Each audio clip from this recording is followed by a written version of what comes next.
उत्तर प्रदेश के प्रयागराज में एक रवि नाम का लड़का रहता था। तो 24 साल में उसकी आईटी कंपनी में जॉब लग जाती है बैंगलोर में। उसकी सैलरी होती है 25,000 रुपए हर महीने।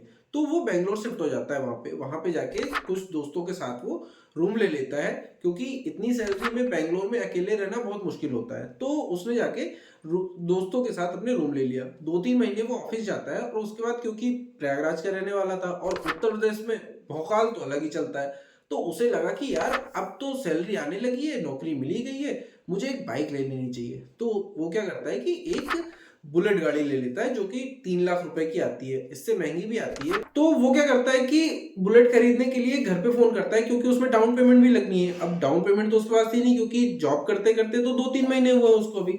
तो घर से बोलता है, पापा मुझे डाउन पेमेंट के लिए पैसे दे दो और ईएमआई में पे कर दूंगा इसकी। तो ठीक है, उसके पापा ने बोला ठीक है बेटा, बेटा नौकरी करने लगा है। वो उसको भेज देते हैं डाउन पेमेंट के पैसे कि ये ले बेटा, डाउन पेमेंट कर दी है, अब तू बाइक ले ले। वो क्या करता है, पेमेंट करता है और उसके बाद 2 साल की ईएमआई करवा लेता है। ठीक है, लाइफ बढ़िया चल रही है, ईएमआई में पैसे जा रहे हैं, रेंट में पैसे जा रहे हैं, दोस्तों के साथ पार्टी चल रही है, उसकी लाइफ चलती है।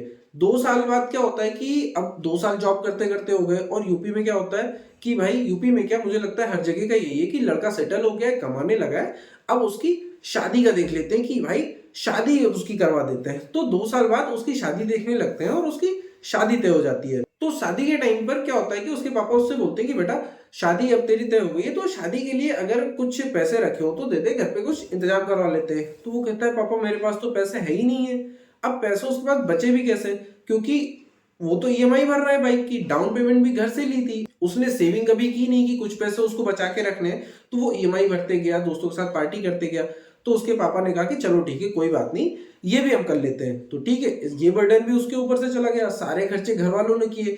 अब उसकी शादी भी हो गई। शादी के बाद अब क्या होता है कि वो दोनों अब बेंगलोर चले जाते हैं। अब वो क्या होता है, दोस्तों के साथ रह नहीं सकता, जहां पर कम किराया लगता था अब उसको एक सेपरेट घर लेना पड़ा, सेपरेट कमरा लेना पड़ा उन दोनों के लिए।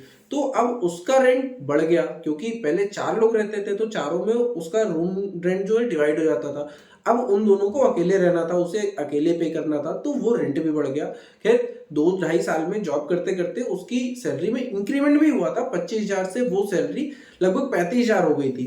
तो इतनी टेंशन नहीं थी, चलो किराया एडजस्ट हो गया। अब उसकी बाइक की ईएमआई खत्म हो चुकी थी, लेकिन घर का किराया बढ़ गया, तो वो सैलरी फिर वहां पे पूरी खत्म हो जा रही थी। इसके बाद भाई साहब ने क्या किया कि अगले 1 साल में उसकी सैलरी 40,000 हो गई। तो वो कहता है कि यार सैलरी तो बढ़ गई है, किराया भी एडजस्ट हो रहा है, थोड़े से पैसे बच रहे हैं, अब हम एक कार क्यों नहीं ले सकते, क्योंकि हम 2 लोग हो गए हैं, आने जाने में प्रॉब्लम हो सकती है। तो उसने क्या किया, जबकि उसके पास बाइक थी, वो 2 ही लोग थे, बाइक पे बैठ के घूम सकते थे, लेकिन उसने क्या किया कि वो एक कार ले आया। अब कार खरीदने के पैसे भी उसके पास नहीं, तो कार के लिए उसने फिर अपने पापा को फोन किया कि पापा मुझे डाउन पेमेंट दे दो और मैं जाके कार खरीदनी मुझे, तो मैं कार खरीद लेता हूँ, ईएमआई में पे कर लूंगा। तो फिर पापा ने उसको पैसे भेजे और वो जाके कार खरीद लेता है, और उस कार की ईएमआई बनती है अगले 5 साल की। तो अगले 5 साल तक वो उस कार की ईएमआई भरता है, और उसके बाद सारे खर्चों को वो अपने दरकिनार कर देता है, सिर्फ रेंट में जाता है, खाने में जाता है, और उस कार की ईएमआई देता है। बाकी वो कुछ नहीं कर पाता, क्योंकि पैसे नहीं बचते हैं, और कभी कभी तो ईएमआई पे करने के लिए लास्ट में उसके पास पैसे बचते नहीं, तो दोस्तों से उधार भी ले लेता है। तो वो अलग बर्डन उसके बाद बढ़ता चला जाता है। कभी उसको बाहर जाना होता है, शॉपिंग पे जाना होता है, तो उसके डेबिट में कार्ड में तो पैसे होते नहीं है, तो वो क्या करता है, क्रेडिट कार्ड भी यूज कर लेता है। तो ऐसे उसका जो लोन साइकिल है ना, वो बढ़ता हुआ चला जाता है। और फिर अगले 2-4 साल 5 साल में आज की जो उसकी कंडीशन है ना, उसके पास लगभग 5-6 लाख का लोन पड़ा हुआ है। वो टेंशन में रहता है, कभी भी कहीं घूमने नहीं जा पाता है, अभी तक उसने घर का प्लान नहीं किया है, जबकि वो पिछले लगभग 10 या 12 साल से लगातार जॉब कर रहा है। सोचिए, इतने टाइम जॉब करने के बाद अगर आपके पास कोई सेविंग नहीं है, आप उल्टा लोन में बैठे हुए हो। तो मैं आज इसी टॉपिक पे बात करने वाला हूँ कि कैसे आप अगर कम सैलरी भी कमा रहे हो, अगर आपकी सैलरी सिर्फ 10,000 रुपए महीने भी है, तो आपके ऊपर लोन नहीं बढ़ने पाएगा, आपकी लाइफ एकदम स्मूथ चलेगी, और आप अपने सारे खर्चे भी मैनेज कर लोगे, आप इंजॉयमेंट भी कर लोगे, घूमना फिरना भी हो जाएगा, और आपकी सेविंग भी हो जाएगी रिटायरमेंट के लिए, कि आपको रिटायरमेंट में किसी के आगे हाथ भी नहीं फैलाना पड़ेगा। तो दोस्तों, आज जो मैं आपको रूल बताने वाला हूँ, वो रूल आपने बहुत सारी जगह पर सुना होगा, लेकिन यहाँ आपको एक अलग ही तरीके से समझने को मिलेगा। वो रूल है 50-30-20। तो सबसे पहले बात करते हैं, जो ये 50 है, यानी कि आपकी सैलरी मान लीजिए 10,000 है, मैं मिनिमम लेके चल रहा हूँ, आपको बहुत ज़्यादा ये नहीं बता रहा हूँ कि 50,000 1 लाख। अगर आप सिर्फ 10,000 कमाते हैं, ज़्यादा कमाते हो तो उस हिसाब से आप डिवाइड कर लीजिएगा। अगर आप 10,000 रुपये कमाते हैं तो उसको आप 50% अलग कर लीजिए, और जो 50% है ना वो आपकी बेसिक नीड में होना चाहिए। यानी कि 5,000 रुपये में आपको अपना घर का किराया, अपना खाना, अपने जो कपड़े हैं, ये फीस है बच्चों की, ये सब चीज़ें आपको उसमें मैनेज करनी है। मैं ये नहीं कह रहा हूँ कि आप जाके आप कॉन्वेंट में करा दो कि भैया मुझे तो 20,000 का घर किराया से लेना है। तो जो आपकी सैलरी है, आपको वो बजट है, आपको उसी हिसाब से चीज़ें लेनी है। अगर आपको घर किराया से लेना है तो आपको उसी हिसाब से घर लेना पड़ेगा कि आपका 5,000 के अंदर आ जाए, उसमें आपका खाना भी हो जाए। जो बेसिक नीड है कि जो ज़रूरत की चीज़ें हैं, आपका खाना हो गया, रहना हो गया, आपकी जो बच्चों की फीस है वो हो गई, आपके जो ट्रेवलिंग चार्जेस हैं वो हो गए, जो करने ही हैं, जो जिसके बिना आपका जीवन नहीं चल सकता, वो आपको इस 50% में करना है। उसके बाद जो 30% है, 30% में आपको ये करना है, 30% आपको अपनी इच्छाओं पे खर्च करना है। आपको दोस्तों के साथ पार्टी करनी है, आपको घूमने जाना है, आपको मूवी टिकट पे खर्चा करना है, या फिर आपको अपने लिए फैंसी चश्मा खरीदना है या फैंसी शूज खरीदने हैं।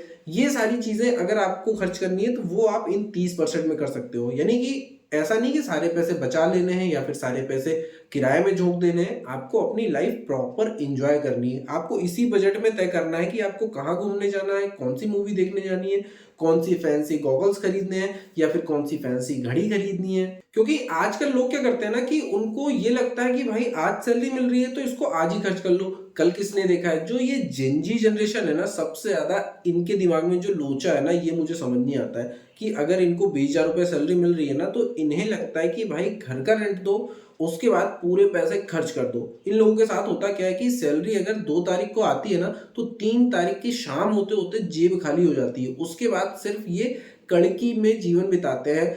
जो किचन में होता है ना, किचन में मैगी खा खा के पूरा महीना बिता देंगे, चाय मैगी चाय ब्रेड ये करके पूरा बिता देंगे। क्यों?